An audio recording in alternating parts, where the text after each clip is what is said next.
हकल जादू टोन हो राम राम बन गेला के हकल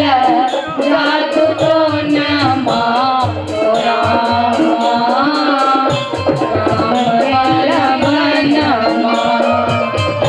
राम गेला बनमा